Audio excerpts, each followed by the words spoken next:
You wake up, but something is wrong. Your eyes open. You see your ceiling, the dark shape of furniture, the faint glow of a streetlight leaking through the curtains. Your ears hear the room exactly as it is. But when you try to move, nothing happens.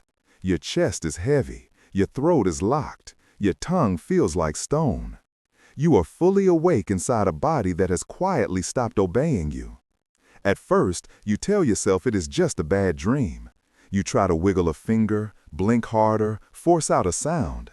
Your muscles stay silent. The weight on your chest grows heavier, as if someone has just sat down on you. The air thickens. The harmless shadows in your bedroom start to feel wrong, slightly tilted, full of intention. Somewhere near the corner of the room, just beyond the edge of your vision, you sense it, a presence. You cannot see it clearly, but you know, with the same certainty you know your own name, that you are not alone. This is where most people break. Some start to pray. Some try to scream.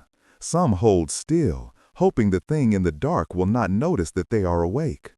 Time stretches. Your heart pounds so hard you feel it in your throat, but your body still refuses to move. Then, slowly, the presence approaches. You hear footsteps that do not match anyone in your house. You feel the mattress dip as if a weight has settled beside you. The air around your face turns cold. Something leans over you, close enough that you can almost feel breath on your skin. You cannot turn your head, you cannot close your eyes. You are forced to watch. What you see next depends on where you were born. In one part of the world, the figure that climbs onto your chest is a jinn, a smoky, invisible being from the stories your grandparents told you. It smells like dust and heat. It presses its knees into your ribs and whispers words you cannot quite understand. You try to recite verses you memorized as a child, but the words get stuck in your throat, trapped between mind and mouth. Every second, you feel farther from safety, closer to something ancient and hostile that has finally noticed you. Far away, in a small Brazilian apartment, the same night terror wears a different mask. A young woman wakes up pinned to her bed. She cannot move her arms, she cannot move her legs. There is weight between her hips and her ribs, as if someone is lying on top of her, pressing all the air out of her lungs. The shape is human, but not quite. She cannot see a face, only a dark outline with the suggestion of shoulders, of a head bending down. She feels a breath against her neck that is too cold to be human. Her mind flashes back to the story she heard in church youth groups and late-night conversations. Demons that visit in the dark, incubus and succubus spirits that sit on your chest, that steal your breath, that feed on fear and desire at the same time. She tries to say Ave Maria. Her lips do not move. The thing leans closer. The episodes do not stop when morning comes. The young man who believes a jinn sits on his chest starts sleeping with the lights on. He refuses to lie on his back. He plays recitations on his phone all night, hoping the sound will keep the unseen visitor away. Some nights it works, some nights it doesn't. When the paralysis hits again, it hits harder. Now the presence is no longer just in the corner of the room. It stands over him, bends down, and he feels fingers closing around his ankles, his wrists, his throat. He is sure that if he fails to recite the right words in time, the jinn will finish what it started. The Brazilian woman goes to a doctor. She gets a clean bill of health and a casual explanation. It's just stress. Try to sleep more. The next night, the demon returns. It presses her deeper into the mattress. This time she feels hands on her shoulders. She feels something like lips near her ear and a voice that does not sound fully human. She stops going to bed sober. Wine makes it easier to fall asleep, but harder to wake up. The paralysis catches her in the thickest part of the night, when she is most vulnerable, when her brain is halfway between forgetting and remembering. The more she fears it, the more often it comes. Eventually, both of them start to doubt their own sanity. They search online and find thousands of people describing almost the same thing: waking up unable to move, a crushing weight on the chest, a figure in the room, a feeling of evil so strong it leaves a residue for days. Some call it the witch on my chest, some call it the old hag, some draw pictures of a thin shadow with glowing eyes at the foot of the bed. None of them sound like they are joking. None of them sound like they simply had a nightmare. Something about the way they describe the air, the pressure, the certainty that something intelligent was there with them feels too specific to dismiss. And then comes the third story. A student who has suffered from this for years decides to let strangers watch him sleep. He checks into a sleep lab lined with wires, cameras, and quiet machines. Technicians attach electrodes to his scalp, chest, and legs. They dim the lights and tell him to relax. Above his bed, an infrared camera scares down like a mechanical eye. He feels foolish, a little exposed, but he also feels something else, a desperate hope that this time, when the thing comes, someone will see it too. Hours later, the monitors show his brain sliding into REM sleep. On the screen in the control room, his eyes flicker beneath closed lids. His muscles go limp, his breathing turns shallow. Then, suddenly, and that is when your brain starts to panic, because you are conscious, fully alert, but completely helpless. That contradiction triggers one of the oldest, deepest alarm systems in your mind, the threat detection network. Your amygdala, the small almond-shaped structure that handles fearing danger, lights up like a warning flare. It scans the room for the source of the threat. But there is no threat. There is nothing wrong except the fact that you cannot move. Your brain refuses to accept that answer. It needs a reason. It needs something to be afraid of, so it creates one. The presence you feel in the room is not a spirit. It is your own brain filling in the blank. Your threat system has detected danger, extreme danger, and it expects to see a predator. When it finds no physical attacker, it manufactures one from the materials available. Your cultural memory, your deepest fears, the stories you heard as a child about things that come in the night. If you were raised to believe in jinn, you will feel a jinn. If you were taught about demons, you will see a demon. If you grew up watching alien abduction movies, you will sense a gray figure with black eyes at the foot of your bed. The shape changes depending on the folklore. The terror stays the same. The pressure on your chest is not a visitor sitting on you. It is your own respiratory system struggling against the REM paralysis. Your diaphragm is still partially inhibited. Your ribs feel stiff. Your lungs work harder than usual to pull air through a relaxed throat. That effort registers in your waking mind as weight, as crushing pressure, as something physically pinning you down. The harder you try to breathe, the heavier it feels. The heavier it feels, the more convinced you become that something is on top of you. The feedback loop tightens. Panic feeds the sensation feeds the panic. Within seconds, you are certain that you are being attacked. The footsteps, the whispers, the touch on your skin, all of it comes from the same place. A brain caught between waking and dreaming, assembling a narrative from fragments of REM sleep that are still leaking into your conscious perception. Normally, when you dream, your brain generates entire worlds, conversations, sensations, and you experience them as real because you are asleep and your reality testing systems are offline. During sleep paralysis, those systems wake up, but the dream generator is still running. The result is a hybrid state where hallucinations are projected onto the real room around you. You see your actual ceiling, your actual furniture, and inside that real space, your brain paints a figure that does not exist. The figure moves because your mind expects it to move. It speaks because your mind expects something that dangerous to communicate. It touches you because touch is the most visceral proof of presence, and your brain is working overtime to convince you that the threat is real. This explains why the experience feels so different from a nightmare. In a nightmare, the world is obviously distorted. Physics breaks. People change faces. You wake up and immediately recognize that it was not real. But sleep paralysis happens in your real bedroom, with your real body, in real time. Every detail matches reality except for the one impossible thing, the entity that should not be there. That mismatch makes it far more convincing, far more traumatic. You do not wake up thinking, I had a bad dream. You wake up thinking, something was in my room. And because the fear was so intense, because your body responded with real adrenaline, real sweat, real rapid heartbeat, your memory encodes the event as a genuine encounter, not a hallucination. The question that follows is almost unbearable. If your brain can create a demon so convincing that you would swear in court it was real, what else is it creating without your knowledge? How many of your perceptions, your beliefs, your certainties about the world are just convincing stories your brain has assembled to make sense of incomplete information? The demon on your chest is not an invader from another realm.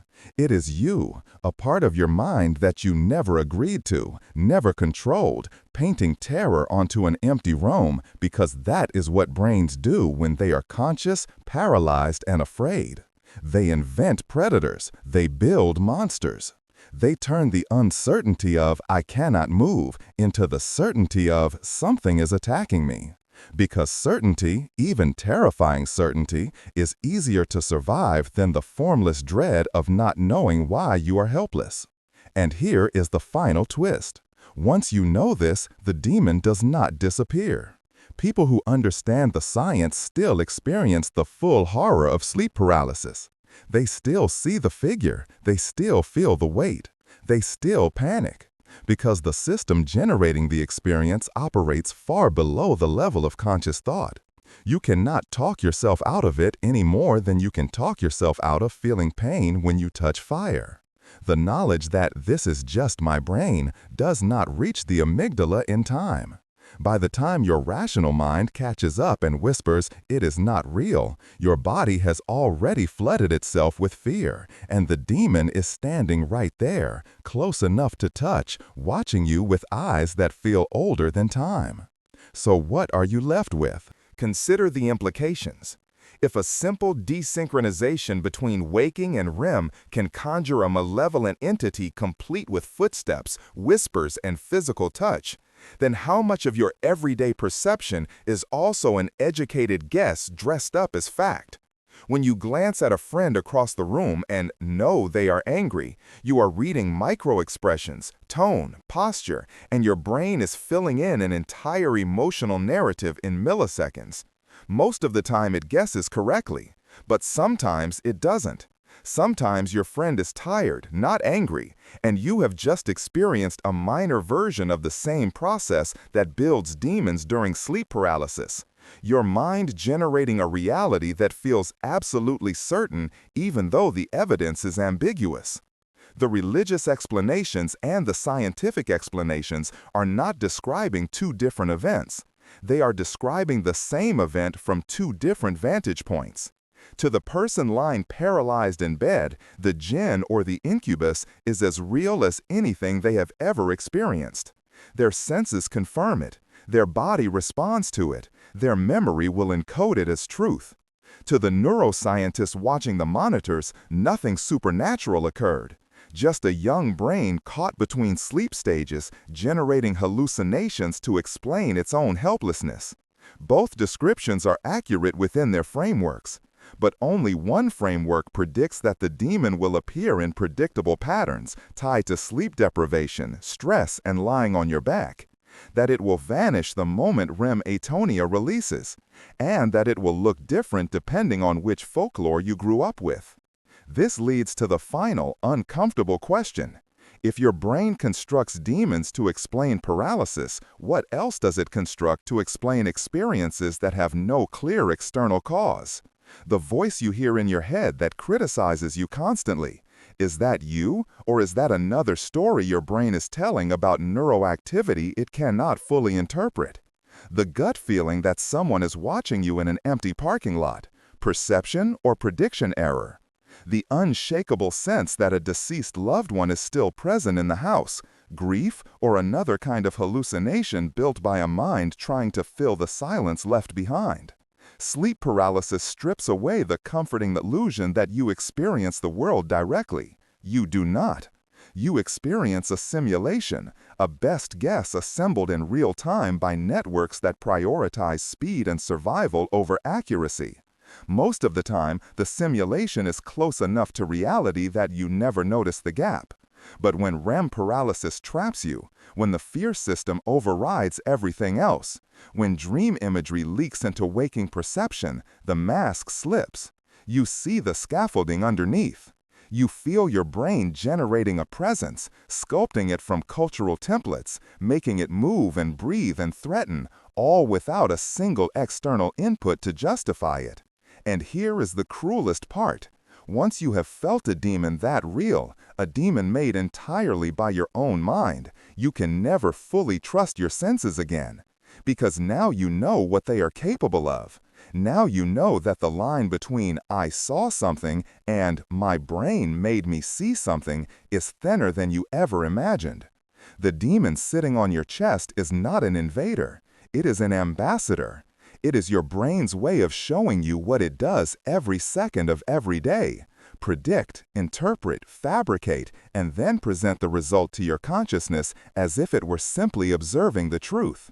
The paralysis ends, the demon fades, the room returns to normal, but the knowledge remains.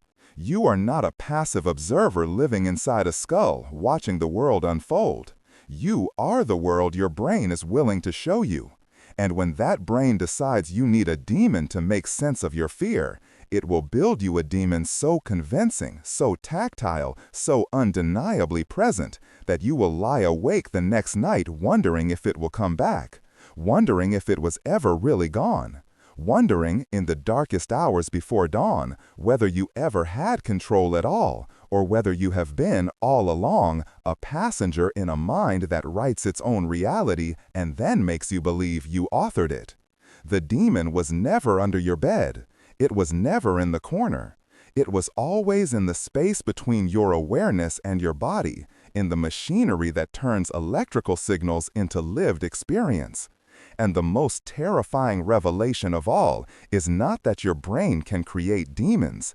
It is that those demons feel exactly as real as everything else you have ever known, because they are made from the same process, the same predictions, the same neural shortcuts, the same storytelling engine that builds your entire experience of being alive. The only difference is that sleep paralysis shows you the rough draft before your brain has time to smooth it over and convince you it was real all along. You cannot tickle yourself because your brain predicts your own touch and cancels it. You cannot escape the demon during sleep paralysis because your brain predicts danger and creates it. Both are examples of the same truth. You do not live in reality. You live in your brain's best guess about reality. And when that guess goes wrong, when the prediction machinery misfires, or the timing breaks, or the fear circuits take over, the result is not a glitch. It is a window, a brief, horrifying glimpse of the fact that everything you see, everything you feel, everything you believe is just another story, another hallucination, another demon your mind painted onto the darkness and then made you swear was real.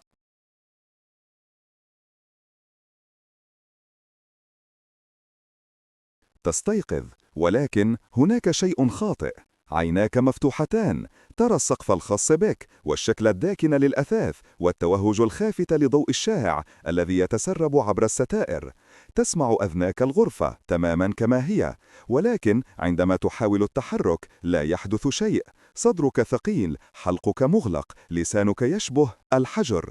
أنت مستيقظ تماما داخل جسد توقف بهدوء عن طاعتك. في البداية تخبر نفسك أنه مجرد حلم سيء، تحاول تذبذب إصبع، وميض أصعب، وإجبار الصوت، عضلاتك تبقى صامتة، يزداد الوزن على صدرك، كما لو أن شخصا ما قد جلس عليك للتو، يثخن الهواء، تبدأ الظلال غير المؤذية في غرفة نومك في الشعور بالخطأ، والإمالة قليلا، والكاملة للنية، في مكان ما بالقرب من زاوية الغرفة، خلف حافة رؤيتك مباشرة، تشعر بها، وجود، لا يمكنك رؤيته بوضوح، لكنك تعلم بنفس اليقين أنك تعلم اسمك، أنك لست وحدك. هذا هو المكان الذي يكسر فيه معظم الناس. يبدأ البعض بالصلاة، يحاول البعض الصراخ، البعض لا يزال قائما على أمل أن الشيء في الظلام لن يلاحظ أنهم مستيقظون. يمتد الوقت، قلبك جنيه، من الصعب جدا كنت تشعر به في الحلق، ولكن جسمك لا يزال يرفض التحرك. ثم ببطء يقترب الوجود، تسمع خطى لا تتطابق مع أي شخص في منزلك، تشعر بالغطس في المرتبة كما لو أن الوزن قد استقر بجانبك. يتحول الهواء حول وجهك إلى البرودة، شيء يميل عليك، قريبة بما فيه الكفاية، التي يمكنك أن تشعر تقريبا التنفس على بشرتك. لا يمكنك إدارة رأسك، لا يمكنك إغلاق عينيك، أنت مجبر على المشاهدة. ما تراه بعد ذلك يعتمد على المكان الذي ولدت فيه. في جزء من العالم، الشكل الذي يتسلق على صدرك هو جن، كائن دخاني غير مرئي من القصص التي أخبرها أجدادك. تنبعث منه رائحة الغبار والحرارة، يضغط على ركبتيه في أضلاعك ويهمس بكلمات لا يمكنك فهمها تماما. تحاول تلاوة الآيات التي حفظتها عندما كنت طفلا، لكن الكلمات تتعثر في حلقك، محاصرة بين العقل والفم. في كل ثانية تشعر أنك أبعد عن الأمان، أقرب إلى شيء قديم وعدائي لاحظك أخيرا. بعيدا في شقة برازيلية صغيرة، يرتدي الرعب الليلي نفسه قناعا مختلفا. امرأة شابة تستيقظ معلقة على سريرها، لا يمكنها تحريك ذراعيها، لا تستطيع تحريك ساقيها. هناك وزن بين الوركين وأضلاعها، كما لو كان شخص ما مستلقيا فوقها، يضغط كل الهواء من رئتيها. الشكل بشري لكن ليس تماما، لا يمكنها رؤية وجه، فقط مخطط مظلم مع اقتراب الكتفين لرأس ينحني لأسفل. وقالت إنها تشعر نفسا ضد رقبتها التي هي باردة جدا لكونها إنسان. يعود عقلها إلى القصص التي سمعتها في مجموعات شباب الكنيسة والمحادثات في وقت متأخرة لليل. الشياطين التي تزور في الظلام، الحاضنة والأرواح الشيطانة التي تجلس على صدرك وتسرق أنفاسك وتتغذى على الخوف والرغبة في نفس الوقت. تحاول أن تقول آفي ماريا، شفتاها لا تتحرك، الشيء يميل أقرب. الحلقات لا تتوقف عندما يأتي الصباح. الشاب الذي يعتقد أن الجن يجلس على صدره يبدأ في النوم والأضواء مضاءة، يرفض الاستلقاء على ظهره، يلعب تلاوات على هاتفه طوال الليل على أمل أن الصوت سيبقي الزائر غير المرئي بعيدا. بعض الليالي يعمل، في بعض الليالي لا يحدث ذلك. عندما يضرب الشلل مرة أخرى فإنه يضرب بقوة. الآن لم يعد الوجود في زاوية الغرفة فقط، يقف فوقه، ينحني ويشعر بأصابعه تغلق حول كاحليه، معصمه، حلقه.